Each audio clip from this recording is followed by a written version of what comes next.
Hello, everyone. Welcome into Yelling from the Couch. I'm Brent Humphreys, and I'm joined once again by my co-host Gordon Chatterton. We're here to talk a little college football, maybe sprinkle in a little NFL, of course. Gordon, how we doing this week? The Buckeyes continue their winning ways on the road the other day, get a big win. Number one team in the land. Your Packers beat my Bengals. How you doing, man? I'm doing good. Bengals game made me a little nervous because we was playing. We might as well been lining up in the end zone whenever they was passing because they were so much cushion. But we controlled the first half. If not controlled the first half, we might have lost that game. Yeah, if Joe Flacco and them may have had a little bit more rhythm to them, that game would have been a lot closer than what it was by the time that they started going there. Yeah, say the first half. I think the time of possession, I think Bengals only had like 8 minutes, if that, in the first half. And the second half, they controlled almost the entire third quarter. Had 10 minutes. Wasn't that like a 17, 18 play drive? Yeah, it took 10 some minutes off the clock right there, and they just went right down the field there. Well, not right down the field. I mean, it took them a while to get right down the field, but they got down there. They scored a touchdown that they needed at that point in time. And Trey Hendrickson went out at halftime, which, you're thinking, okay, there goes your pass rush. But, man, he was playing the run pretty good in the first half. Oh, yeah. And in the second half, it didn't matter. Josh Jacobs could have done whatever he wanted to that defense after Trey Hendrickson went out in the second half. Well, they didn't have to just focus on Hendrickson. They could actually spread out the offensive line, which is not as good as what it should have been, but, good enough. And I guess that's all you can ask for. Kind of pushing around a little bit. Actually got the run game going. Overall, I gotta say, I was happy. Everyone said they should have blown him out. They wasn't gonna blow him out. Jamar Chase and T. Higgins is too good. You ain't blowing that team out unless you can knock out the quarterback and keep him on the ground. You're not going to blow him out. You're not blowing the Bengals out. Yeah, and Joe Flacco was definitely an upgrade over Jake Browning, even at 40 years of age. That throw he threw to Tanner Hudson in the back of the end zone, there was two guys around Tanner Hudson, and he put it right where it needed to be. That was a veteran move, veteran throw by him right there, and that was a big upgrade from what they've had the last few weeks. Oh, yeah, that was a hell of a throw. Actually, I think the throw to Jamar Chase at the pylon where Nixon was holding him. Yeah, I mean, it he still made the catch. I think there was 3 of the throws that he threw to Jamar Chase. I mean, a Packer was like within inches of him, and it didn't matter. He's going to remember that and say, "Well, tomorrow night, I'm not picking the game." Yeah, because it's not on the list, and I don't have to make Gage mad. Right. I wouldn't be shocked if that's a big over. The Bengals defense ain't great, but Jamar Chase and T. Higgins, it's hard to cover him with 2 people, let alone just one. So I got a feeling he's going to remember that and say, if I just get it near him, he's 9 times out of 10, he's going to pull it in. He's going to start launching them to Chase. Yeah. And T. Higgins had a pretty good game there, too, in the second half. So he can start finding those 2 guys. And if you can get Chase Brown to do, that could open up Chase Brown back there. Once you start getting Higgins and Chase the ball, Chase Brown could open up a little bit of path here to get him some running game, because they've had no running game whatsoever this season.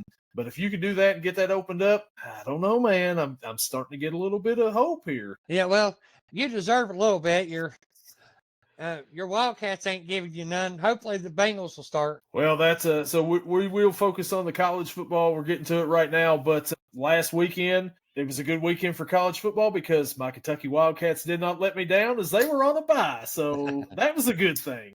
Yeah, well, I was happy for you there. And your Buckeyes go into Champaign and beat the Illinois Fighting Illini 34-16.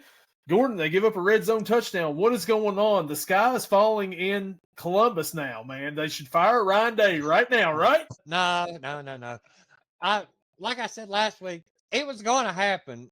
Yeah, it's not. You're not going to keep every team out of the end zone. Their offense ain't as bad as Indiana made them look. I mean, I think Indiana shocked them more than anything. Styles makes fights, and Illinois didn't have a style for that fight, so... But yeah. And it looks like Indiana may have been legit now. We may have found that out, but yeah. Oh, yeah. In Indiana, we don't play Indiana unless we meet them in the Big Ten championship game. So that would be that would be a big stage for it. Yeah. Yeah, it would be. But yeah, so they come out, and I mean, if you look at the stats from the game the other day of Ohio State, not real impressive stats wise. What you wouldn't think, just saying 166 yards, 2 touchdowns. Bo Jackson, 47 yards rushing, no touchdowns, 44 for Donaldson, 2 touchdowns on the ground. If you just look at the stats offensive-wise, I mean, not a whole lot, but they still dominated this game. It was the pick had a lot to do with it. Gave them a very short field. I think they had a couple good returns in special teams, not like touchdowns or breaking midfield, but getting close to midfield. We had a lot of short field punts. That probably has a lot to do with why the stats wasn't as big as it was. Had a lot of short field from punts, and not to mention Illinois had a lot of sustaining drives in the second half, so we didn't touch the ball as much as we normally do in the second half either. But I give Illinois credit. They played hard and they didn't give up. They kept fighting. But we won. They did. They kept fighting. They didn't give up. They got down pretty big. It was, looking pretty bad at halftime. But I told you, Gordon, last week on this podcast, I picked your Buckeyes to cover the spread, and they covered that 14.5-point spread. But I know you said you can't do that because they barely did, but they still cover. A cover's a cover. That's right. And one thing, I'm sitting here looking at the stats here, and this brings me back to the Packers real quick, Packers-Bengals game the other day. And Illinois has a player on here, Khalil Valentine, ran the ball 3 times for 6 yards, which brings me to Carrington Valentine.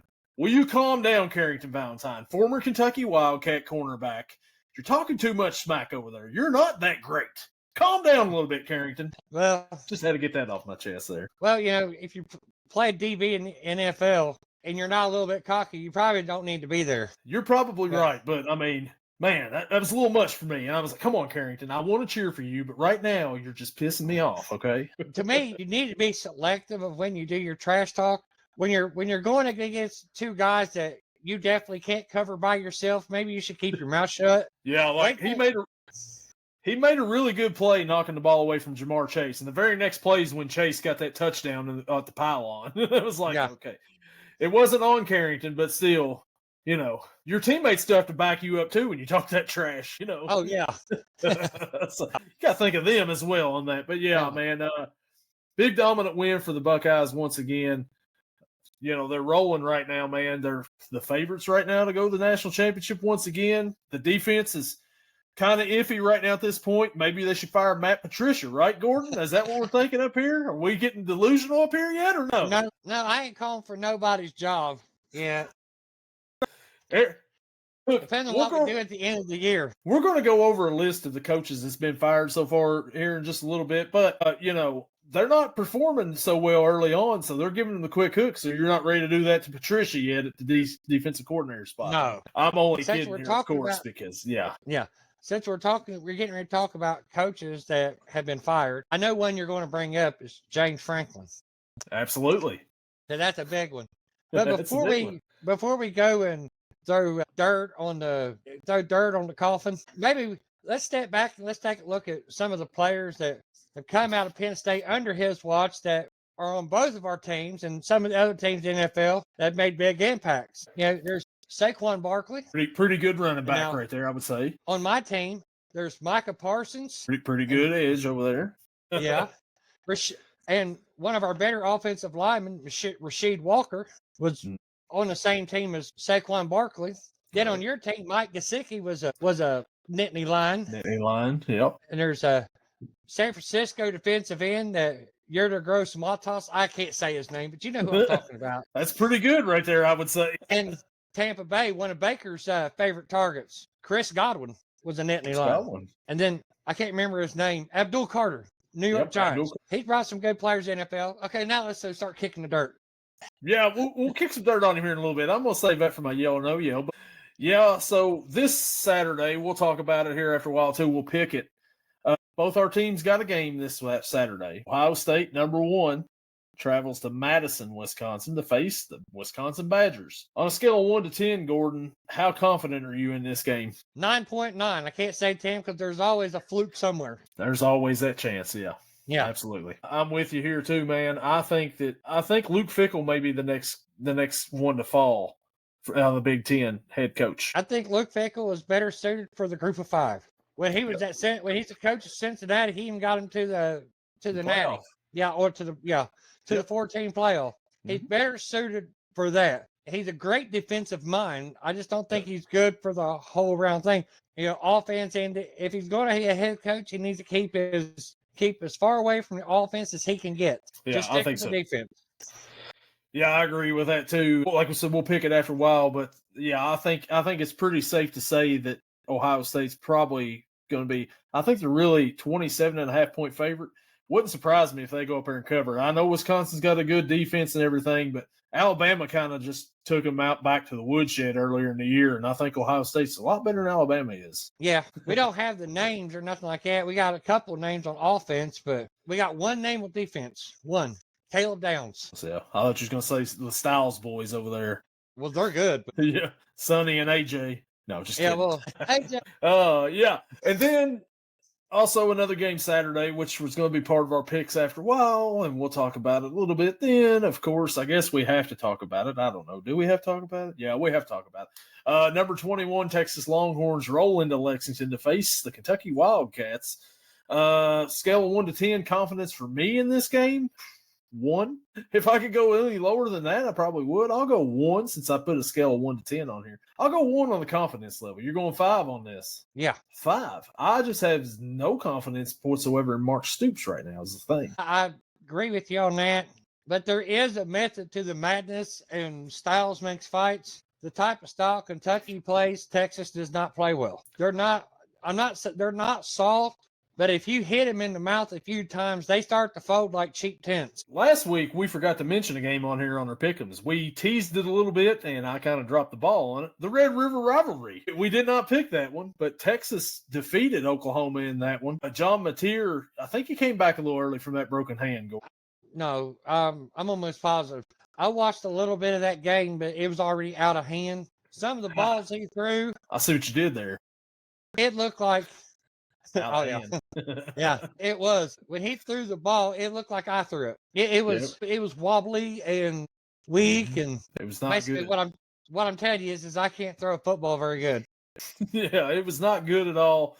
But Texas got a big win. They're still in the top 25. Kentucky's got a chance to knock them out of the playoff contention if they beat them Saturday. Kentucky's coming off of a bye. Mark Stoops hardly ever has success coming out of a bye. Maybe they'll change this week. I don't know. They played Texas pretty tough last year, so we'll see. Who does Texas play next week? That is a great question. I have not looked that far ahead yet to see who Texas plays next week. I don't know if they've got a bye or what. Because I know they came off the big win, the Red River Rivalry. Even if they thought they should win, it's still a rivalry game. It's for the golden hat. And so there's another game. When you sandwich a bad team, or not a bad team, but an underproducing team, I don't want to call them a bad team, an underproducing team in between two, target teams, that's normally when weird stuff happens. That's why I gave you a 5, because they come off the Red River Rivalry. That's easy for us to say, isn't it? Red River Rivalry. They're on a bye next week. Okay, Texas well then, I still give you a 5 because they got good style against them. And then they play Vandy the week after at home. Maybe another top 25 matchup. We'll see. But yeah, man, I'm just not confident at all in this team right now, even coming off of a bye. You think they would be better off of a bye? This team never is better off of a bye. Seth McGowan, I'm not sure. Just feed him quite a bit.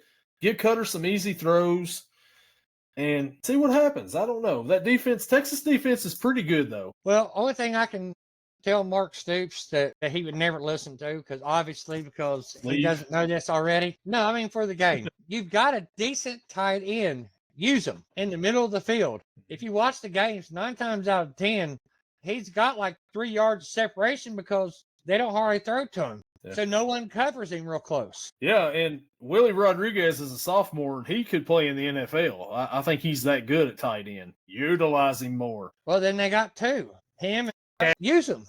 Yep.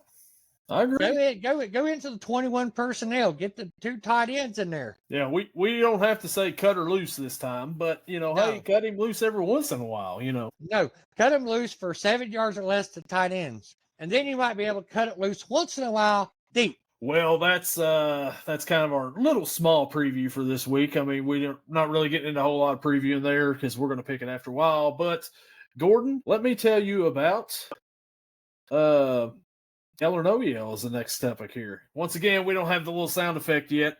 Moved over to StreamYard. Still trying to figure all that out. But hey, we're here, yell or no yell. Gordon, the first topic for your yell or no yell. Yeah. Oh, you want me to go first? I'm sorry, you cut out. Okay. Yeah, go first on the yell or no yell. Okay. I got one to see. FSU and Oklahoma is in trouble. Yell with you on that one. They're definitely in trouble. They look like two totally different teams than they did the first of the year. Now, I think that Oklahoma may get a little bit better after last week. If Mateer can get that hand healthy, I think they still should have kept him out last week and probably this week, to be honest with you. Get him completely healthy out there and come out there. Florida State, on the other hand, I just don't think Mike Norvell is the guy for that school anymore. No. Ever since they went 13-0 and got left out of the last 4-team playoff and then got crushed by Georgia in that bowl game, Florida State hasn't been the same since. They beat Alabama earlier in the year with Castellanos, but I think they're trying to ride off of that, and you can't do that. Yeah, if I seen that thing correctly, Florida State is 0-3 in conference play. They're done. Oklahoma is getting very close to being done, if not already. They got blowed out by Texas. That was their first loss. Like I said, if Mateer can get healthy, maybe, but I think they brought him back too early. They wanted to bring him back for the Red River rivalry. You can afford to lose a game, maybe two nowadays, and still get in the playoffs. But is it worth risking your quarterback getting hurt again? You losing 2 games, then losing him for the rest of the year? I don't think so. Yeah, I think at least they should have left him out last week. Yeah. And wait until he could, consistently throw a ball for 30 minutes of just practice without his hand hurting before they should have put him in there. Yeah, I'm not saying they didn't, but it feels like he was only out 4 weeks, I think it was. And I don't know, man. I broke my wrist before, and I was down and out for good 6 weeks. Not a real break, but I had fractures in my wrist and hand, and I couldn't hardly grip nothing for almost 2 months. So yeah, so I mean, for him to go out there and try to throw a football that early, I don't know, but I think I'm going to yell with you on this one. I think they're done. I think both teams are done with, especially Florida State, man, and they're going to have a tough conversation about Norvell at the end of the season, I believe. I think I know I got an idea. If they fire him, who's going to be the next coach? They wouldn't go call somebody in Boulder, Colorado, would they? That's what I'm thinking. He wanted the job before Norvell got it. He did, and I think they're thinking maybe we should have took that. They probably are. So my first yell or no yell, let's go ahead and let's put dirt on that grave of James Franklin. James Franklin was fired after 12 seasons because of, was it two straight losses they had? I think it was 3. Yeah, they lost to Oregon, and they lost to Northwestern. No, they lost to Oregon. Then they lost to UCLA. UCLA, that's right. Then Northwestern. Then Northwestern. I was sitting there thinking, I can't remember the second team that they lost to. But I believe that James Franklin couldn't win the big one, so they decided we need to get somebody in here that can win the big one because their expectations are a lot higher than just making a good bowl game. James Franklin will get you 8 to 9 wins, maybe 10, occasionally get you into playoff talk, occasionally get you into playoff, but when it comes down to it, he can never pull off the big one, and that's why he no longer has a job at Penn State. I think he would be better served at a school like where he came from, Vandy or something like that, where the expectations aren't that high. And they would build a statue for that guy if he stayed there that whole time, won 9 games year after year like he does at Penn State. Oh, yeah. Well, not Vandy now. Vandy's actually got some success now, but right. I know what you're saying. A school like Vandy. Yeah, maybe. Like a Northwestern. No, let's keep him out of the Big Ten. Well, it wouldn't matter. He would lose when they played Ohio State. So I know, but yeah, probably Northwestern would be a good spot for him. Actually, there's a couple SEC schools that would probably be good for him, but not your team. Oh, I don't want him. Kentucky fans were putting photoshops of James Franklin in Kentucky polos and like, who says no? And I'm like, I says no. I don't want James Franklin. Sorry. No, you don't says no. You scream no. I yell no. But yeah, so I think that, that was the right decision by Penn State. Take notes, Kentucky. You could still fire somebody even if they have a big buyout. Just saying. Oh, yeah. Well, they're paying Franklin $50 million a year just to stay home. I want that contract. Give me that contract. I will take that contract. I would too. I can go fill it being a coach too. And and I won't require nearly as much. So James Franklin gets fired. Also, so far the firings for the season: Brent Pry from Virginia Tech, he was fired. Trent Bray from Oregon State, he was fired. Mike Gundy, Oklahoma State. Sam Pittman, Arkansas. Deshaun Foster, UCLA. All these guys fired midseason. These schools now aren't afraid to let go of somebody early on, unless you're Kentucky, and they let you just stay and give you extensions. So, yeah. Yeah, like you said, use word, he was going to win a big one. I wrote on my paper, don't be shocked. Don't be shocked with this week. Don't be shocked with this Saturday. I'm not saying they're going to win. I'm saying don't be shocked. Styles make fights. Yeah, well, that's my first topic on Yell or No Yell. Gordon, what is your first one? My second one? Your second one, sorry, yes. Yeah. Browns need to move to Sanders within 3 weeks. I'm going to yell at you. Dylan Gabriel looked pretty decent in his first game. I mean, decent against Minnesota's defense. But last week, not so much against Pittsburgh. You've got to go with Sanders, right? I think he's the better prospect between the two. Dylan Gabriel's ceiling so high. I think Sanders is a little bit higher than that. I think so. I think you got to go with Shedeur. Yeah, there's a reason why Sanders had a first-round grade on him, and Dylan Gabriel had a third-round grade on him. He got drafted where he should have gotten drafted. Sanders fell because, well, they say it was because of his interviewing process. I didn't know interviewing had anything to do with throwing the football, but I guess that's why I'm not a scout. Yeah, and I think you got to make the move too but I don't know if Kevin Stefanski likes Shedeur. I mean, he was kind of iffy about whether he was going to name him the backup quarterback last week or if he's going to name Bailey Zappi the backup quarterback. But you've got to give him a shot just to see what he can do. Your season's lost. You're not going anywhere this year. What's the point of just playing Dylan Gabriel the rest of the year and not giving Shedeur a shot just to see what you have, just to see if he does play like you hope he does? Well, I'm glad they didn't do it, but if not, why'd you trade Drew Flacco to the Bengals and trade Shedeur Sanders if you don't like him? Yeah, absolutely. I mean, if you got maybe Bengals didn't want to give up much draft capital, but I mean, there's other teams that need quarterbacks. Oh yeah, there's plenty of teams in the NFL that need quarterbacks. See it every Sunday. Yeah, every Sunday. But yeah, that was my opinion. Don't get me wrong, I like Dylan Gabriel, but he's always played with a lot of talent. You never knew how good he was going to be in the NFL whenever the line was not holding up against all NFL talent instead of just maybe one here or there. Mm-hmm. Yeah, they should have got an idea in the playoff whenever they played Ohio State. They had everybody on the defensive line was drafted from last year's Ohio State team. When he went up against that both times, they harassed him all the game long. And the second time, they didn't make the mistakes by over pursuing and took different angles, and they shut him down. Yeah, you would think a scout would be able to see that and be able to be like, maybe he's not pro ready. Well, he was pro ready. I just don't think he was better than Shedeur Sanders. Yeah, well, pro ready, I mean like starter in the NFL. Oh yeah. So my next yell or no yell. Kirby Smart lied about calling the timeout last week. I don't care what he says. That was a lie. Did you see this, Gordon? Oh, yeah. He said, I didn't call a timeout, and they showed him. He was doing this. I was just showing the clap. Yeah. Yeah, I saw that.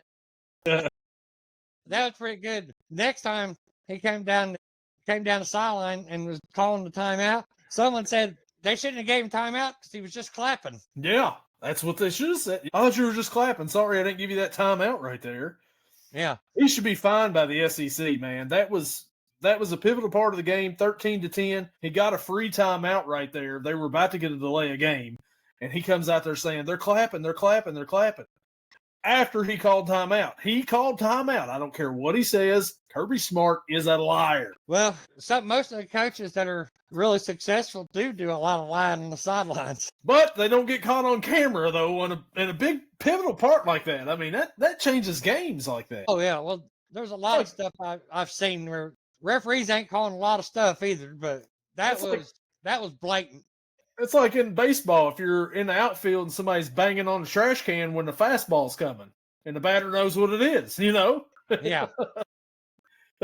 Anyways, that's my second yell or no yell right there. Kirby Smart is a liar. Yeah. All right, Gordon, your next topic. Okay. This is my last one because we talked about my first one already. So one of mine's already. So I don't need to bring that up. It was about a coach firing.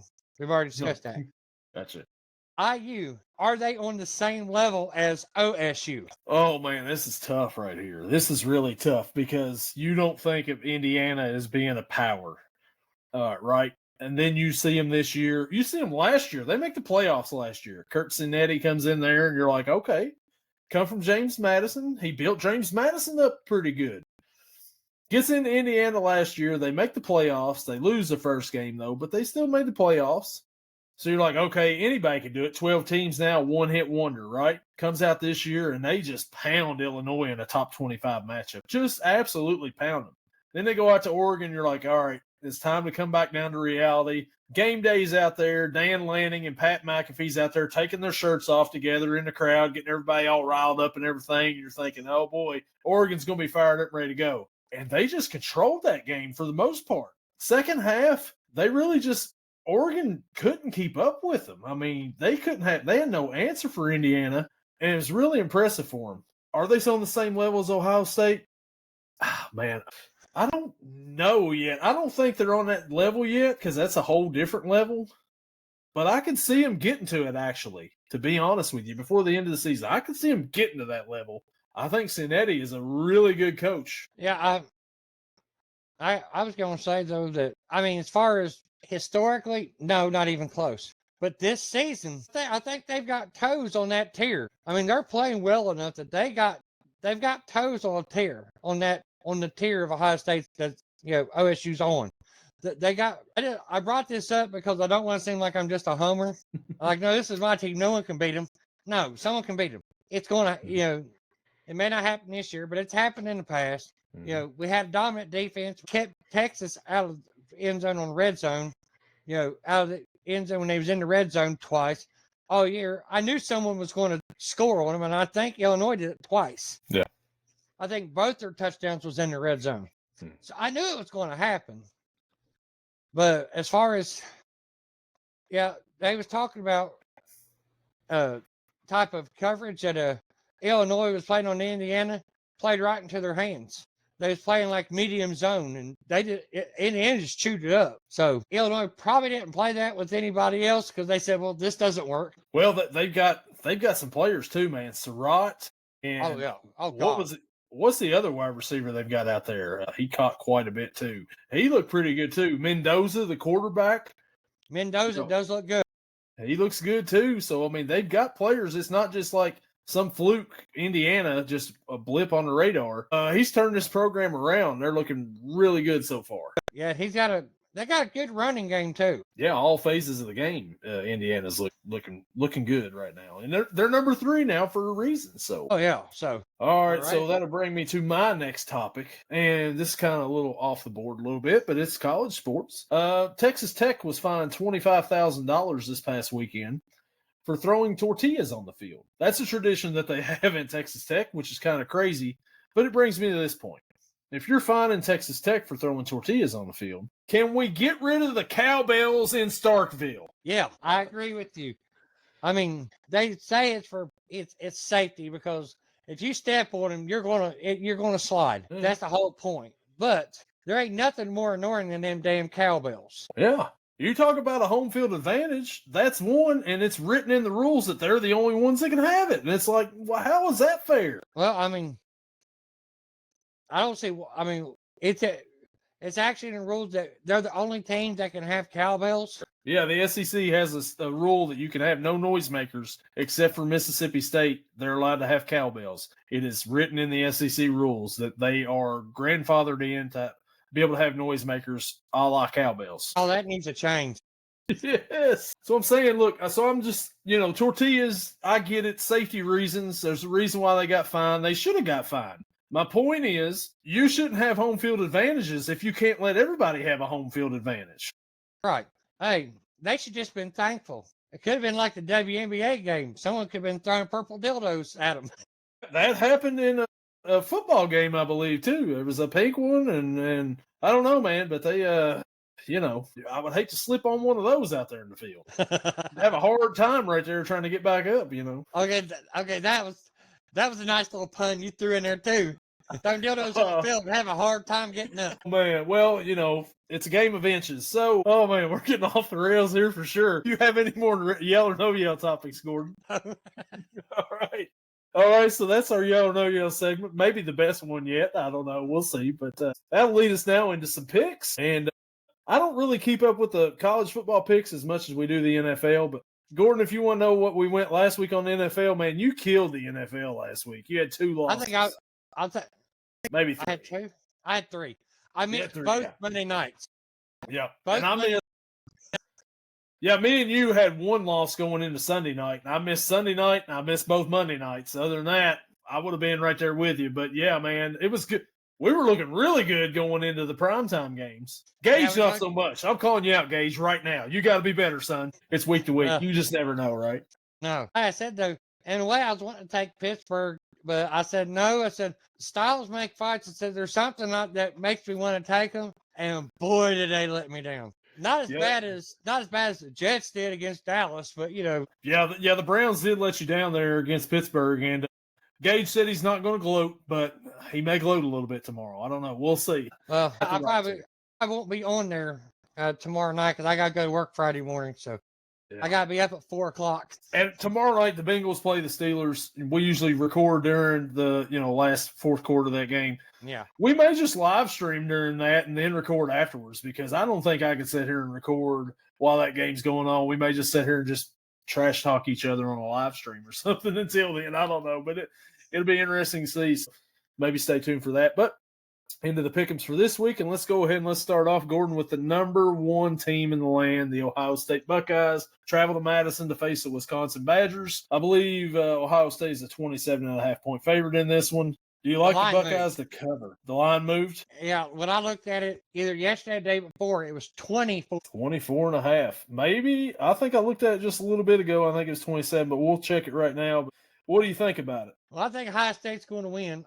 When it comes to my team, I will not pick cover or not because I think to me, it's a jinx and I'm superstitious about my football. I mean, it's so bad to the point that if my team isn't playing very well, I will change my shirt to a different Ohio State shirt. Yeah, so even when I pick the games, I won't pick like against the points. I just pick them to win money line, even though it never wins anything really. No. It might win a dime if I put $10 on it, it might win me 10 cents. Yeah. Well, so they're 25.5-point favorite. I was looking at Indiana below that. They were 27.5-point favorite. 25.5-point favorite for Ohio State on the road. It's a lot of points. I like the Buckeyes in this one. I just don't think Wisconsin's very good at all.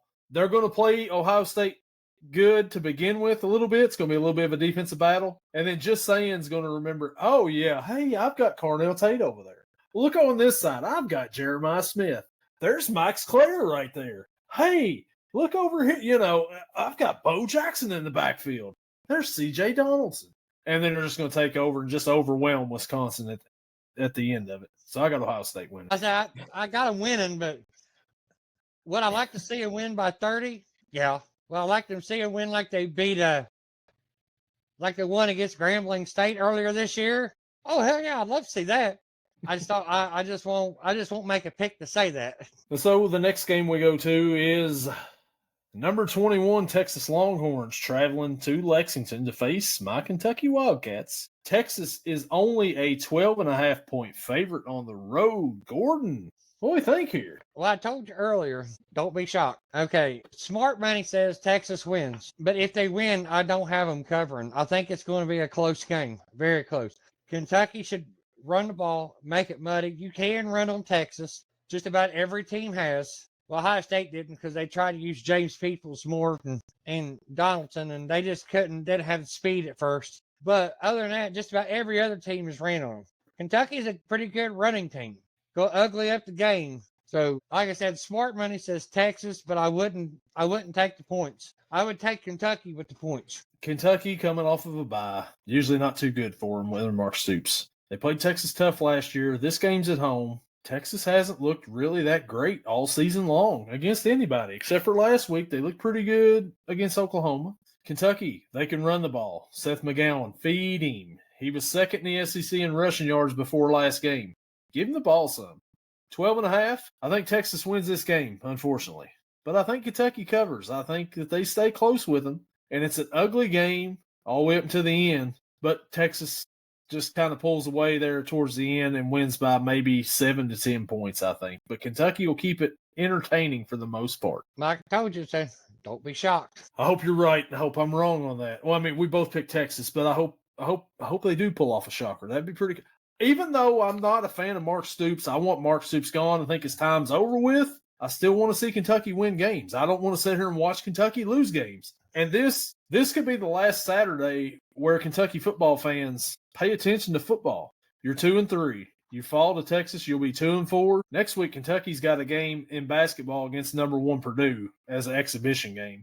A lot of Kentucky fans are probably going to check out. This guy's not going to check out because, football. But a lot of Kentucky fans will check out if they lose this game. If they somehow pull this off, the fans will be back in it for a little bit. Even though basketball's going on, they'll still have the football. But just keep an eye out for that for Kentucky football fans. Yeah, start seeing empty stands. And that will probably get Mark Stoops out of here quicker too. the crowd ain't there. You put more fans you can sell more tickets in a stadium than you can in an arena. Yeah, absolutely. And so the next matchup we're going to go to Friday night, Gordon, here real quick, and that is the Louisville Cardinals. I almost called them something else there. They travel to Miami to face number 2 Miami Hurricanes. Miami's a 13.5-point favorite. Gordon, Miami coming off of a bye last week. What do you think about number 2 in the land? What I have written down here is Miami wins, and I got them covering a 13.5. I know Louisville is not a horrible team. We can call them by what we want to call them. I mean, come on, let's do it. Let's just do it. Loser. Yeah, they're a pretty good team, but there's levels to this, and they're not nowhere near Miami's level. Yeah. Not this year. Maybe in years past, yeah. But Miami is playing like gangbusters right now. Mm-hmm. Carson Beck is wheeling and dealing anywhere he wants to go. The offensive line, he's relatively clean at the end of all these games. They're not touching. I mean, some people are, but it's not happening near level. I mean, he's coming out down there squeaky clean every game. They can run the ball and they can play defense. I got Miami. Yep. I got Miami winning by. I mean, I would say you could probably almost double this and still cover. I mean, you can take that slider to 26 and probably still cover. Yeah, you mentioned it right there. Miami, they're the best team in Florida this year, of course. I mean, no doubt about it.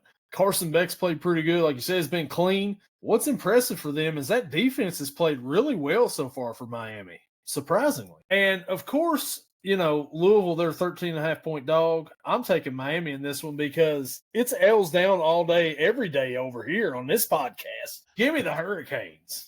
Let's go. And the next matchup we've got is a top 25 matchup. Number 10, LSU Tigers travel to Nashville to face number 17, Vanderbilt Commodores. Vandy is coming off of a bye, and I believe LSU may be as well. Vandy is a 2.5-point favorite at home. Gordon, first off, are we surprised that Vandy's the favorite? And number 2, who you like? Am I shocked Vandy's the favorite? Actually, no. They're at home, and they're coming off a bye. And not to mention, LSU's offense has not looked nowhere close to what it looked like last year, and it wasn't great last year. Nussmeier has not taken a step forward. He's taken 3 steps back. Yep. He's not playing great. Their weapons it might just be because the quarterback ain't been playing real well, but they don't look like they're standing out. There's a guy that went from Kentucky to LSU, and they can't get him the ball. Nope. So I bet you Mr. Brown wishes he'd have just stayed in UK or picked another destination. I mean, overall, there is more stuff to do in New Orleans than there is in Lexington. So fair. And nightlife might be a little bit better. So he goes, well, and at least the team will win, at least most of the time. And all fair points. As bad as I don't like to say that last one, it's what's been so far this year and last year. Last year was such a bummer. So many games I thought they played so close and had so much hope, and it was like heartbreakers at the end. I did not enjoy that, watching that. But I got Vandy. I got Vandy winning and covering. 2.5 points is not that much, so it's a field goal. So I got them winning by at least 3. So LSU, like you said, has been a disappointment this year. I'm going to take back one of my yell or no yells from early on in this season. And I said Garrett Nussmeier is a Heisman candidate. He will be at the end of the season. Talk about somebody that's disappointed. Garrett Nussmeier is your disappointment of the season, I believe. He is overrated so far by a lot, I believe, this year. He hasn't played well at all. And you can't get the playmakers the ball, can't get them involved. It's tough for him. On the other hand, Vanderbilt coming off of a loss at Alabama last week. Has Diego Pavia talked any smack this week to LSU? I just need to know that before I make this pick. I don't think so. I haven't seen nothing on ESPN app about it. All right, good. Makes me feel better about my pick now. I'm going Vanderbilt in this one. I think Vanderbilt covers because Diego Pavia talked all that smack last week. Brother didn't back it up. He played awful last week or the week before when they played Alabama. He didn't play good at all. If he plays halfway decent in that game, they win that game against Alabama. I mean, they were close most of it. He made a couple of mistakes that cost his team. Now he needs to put that on his shoulders and carry him the rest of the way. Yeah. You want to talk the smack? You got to back it up, man. And I think he will this week. Even if he doesn't talk the smack, I think he backs it up. They get him back on track. Give me Vandy. Give me a Vandy cover. We go now next to the ACC, and the number 12 Georgia Tech Yellow Jackets travel to Duke, Durham to play the Duke Blue Devils.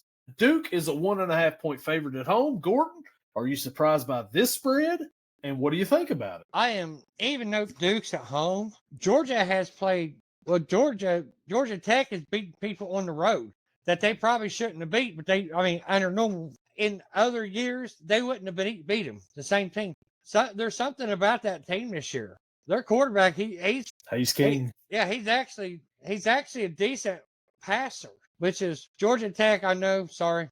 That's not something you're used to hearing about your quarterback, people saying they're a good passer too. But, triple option. But anyways, he can actually throw the ball. He's throwing it pretty good. So, yes, it shocks me that they're the favorite. I'm just trying to think about what do I not know? Because I haven't seen nothing like King out or two running backs. They got the 4 of the 5 offensive linemen got arrested. I don't know. They had nothing said.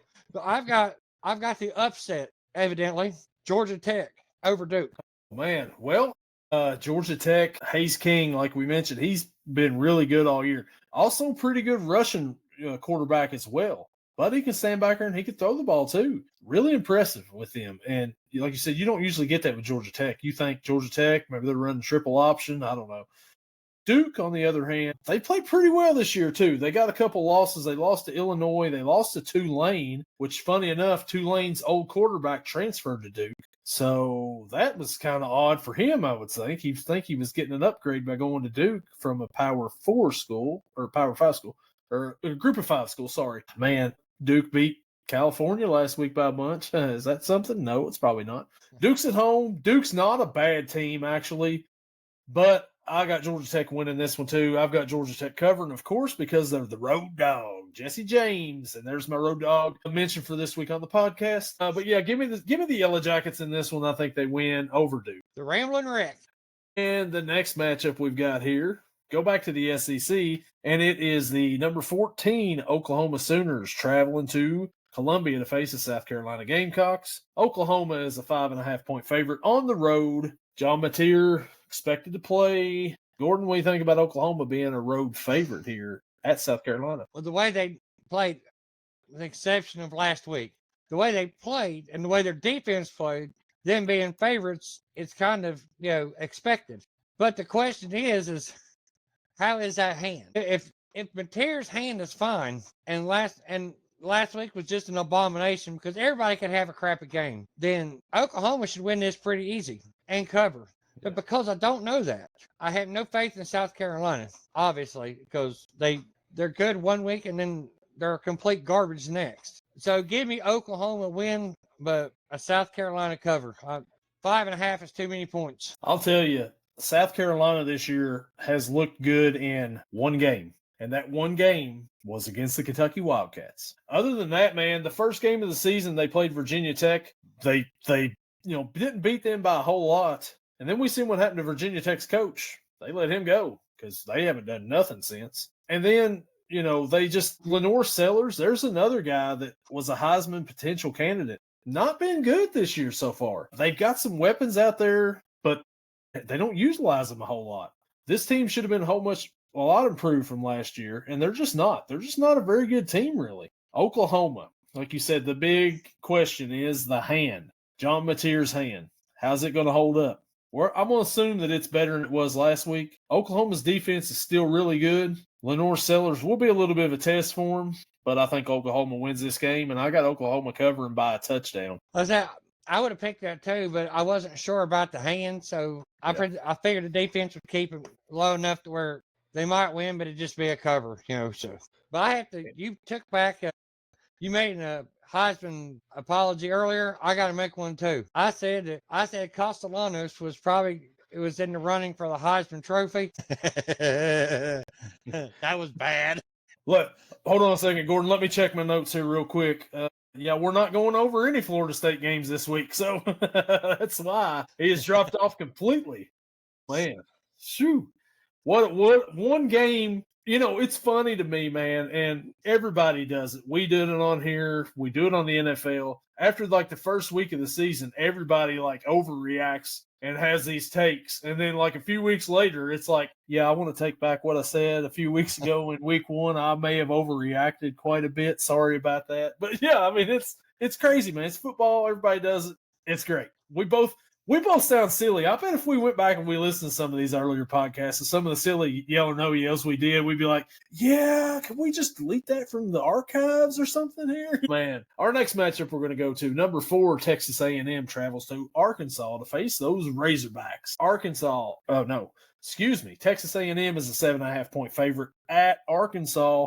Gordon, last week you picked Arkansas to beat Tennessee. They hung in with them pretty good. Bobby Petrino's first game interim coach. Well, first game back as interim coach, I should say, because there was the whole motorcycle. I mean, there was before motorcycle and after motorcycle. Gordon, who you like in this one? I'm not going to do the same thing I did last time. What I said, I'll take Texas A&M. They've got a way better offense than what I originally thought because I watched the past couple games. Not all of them, but highlights and stuff because I was watching other games. So I can only watch it on 3 different TVs. So, 2 TVs and my tablet. So I can only watch so much football. So I got what I saw. Arkansas's defense can't stop cold. So give me Texas A&M in a cover. I watched most of Texas A&M's game last week against Florida because Florida got on them a little bit early and Texas A&M just overwhelmed them towards the end there and Florida couldn't do a whole lot.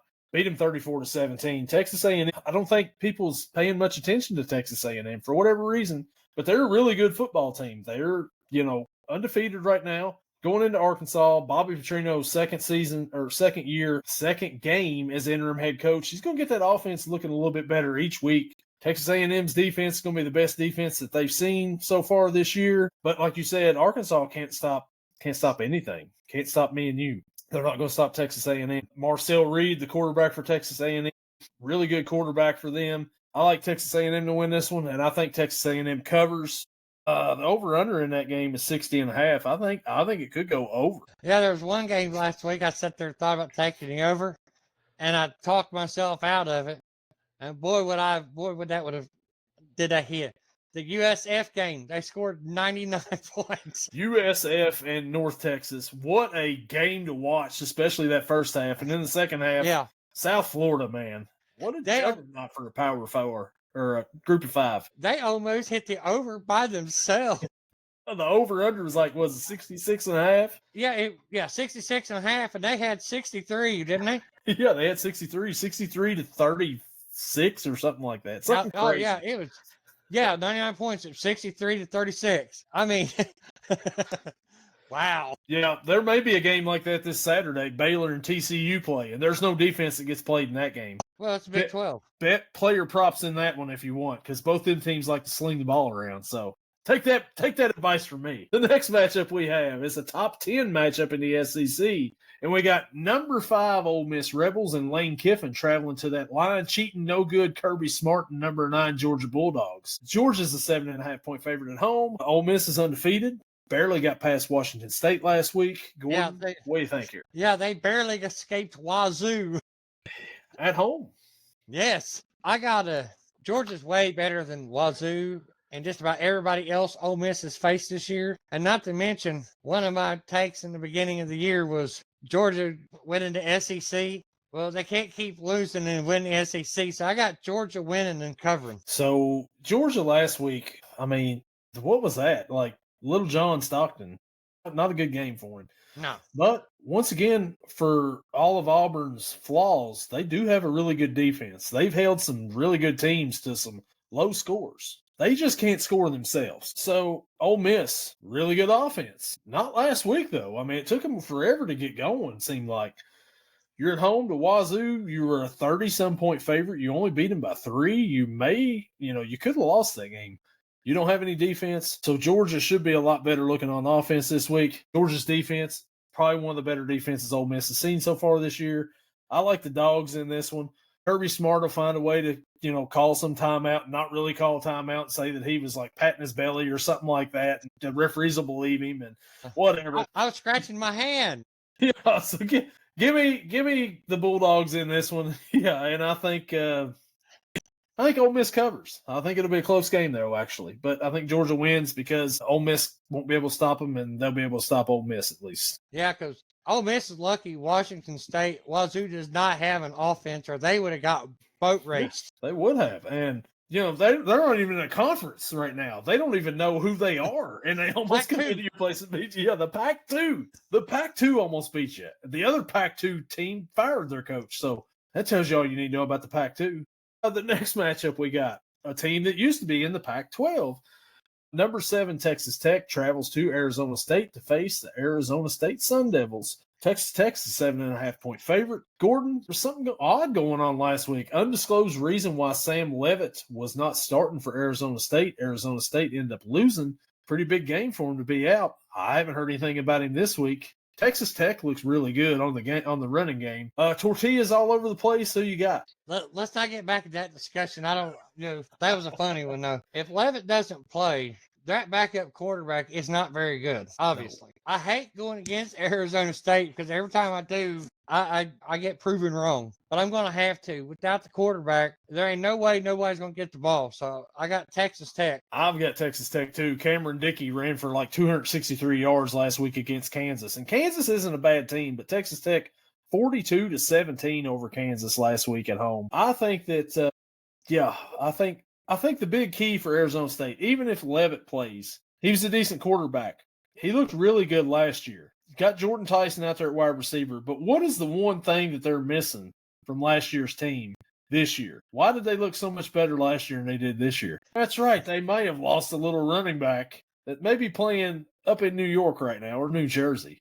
Scattaboo. Scattaboo is gone right now, and that's the big difference for him. Arizona State just doesn't look the same this year without him. So I got Texas Tech here, and I think Texas Tech actually covers on the road because, like I said, Arizona State just isn't that good this year. And let's go to the third Saturday in October matchup. Number 11, the low-down, dirty, snitching Tennessee Volunteers travel to Tuscaloosa to face the number 6 Alabama Crimson Tide. Alabama's a 7.5-point favorite at home here. Gordon, kind of surprised by that spread a little bit. How about you? I'm kind of surprised it's that much, but then when I think about it, Alabama is at home, and they play so much better at home. Now, if there's one coach that seems to coach better in that building than that's not got a crimson shirt on, he does tend to coach Tennessee. But I got Alabama winning, and I actually got them. I got them covering too.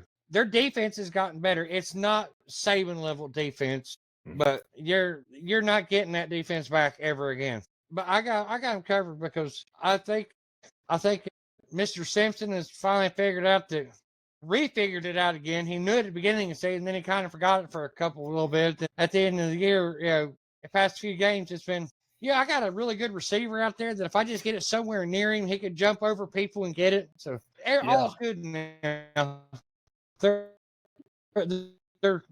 I got them winning and covering. The only thing I worry about with Alabama now, Jam Miller kind of got a little banged up at the end of that last game. Is he healthy to go? Is he still good to go this week? I don't know. I haven't heard anything lately. That's a pretty big piece for them. If they lose him, I mean, I'm sure they got another 5-star over there on the bench. No problem at all. But Simpson's looked pretty good lately.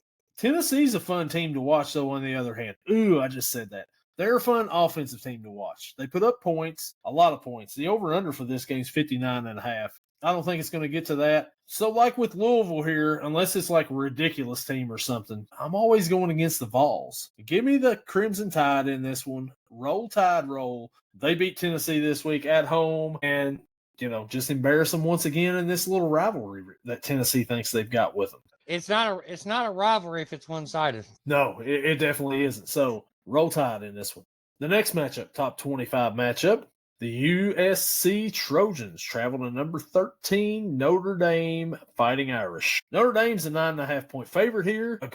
Jordan, the running back? Wayman Jordan, maybe, for USC? Got hurt last game against Michigan. He went out. Justin Haynes went out for Michigan, both of them, with some pretty bad injuries. I think they're going to be without both of them this week. What do you think about this game right here? Okay, that would explain why Notre Dame is a 9.5-point favorite. And that changed a little bit. I didn't know both of them got. I've seen where one of them went down. I didn't see the other one. I still think they can probe up some offense. Lincoln Riley is a good offensive mind. So if he actually starts going into his book where he can actually scheme people open, they can actually throw the ball more like a run. I got a USC upset. USC upset on the road. Rocky Maivia over there, the quarterback for USC. I know it's Maivia, but anyways, every time I see it, I'm like, hey, it's Rocky Maivia. But then he's got Lemon, the receiver out there, really good wide receiver. On the other hand, you got C.J. Carter for Notre Dame. He's played okay. Jeremiah Love, great running back, and then Jadarian Price, another good running back for Notre Dame. They got the two running backs back there, really good. I think Notre Dame wins this one. I think it's going to hurt USC to be without their running back Jordan. He was really good. But I got the Fighting Irish in this one here, so we're going against each other in this one, Gordon. But I think Notre Dame wins. I think USC covers, though. They keep it pretty close, but ultimately they can't stop the two running backs. And our last matchup, we've got top 25.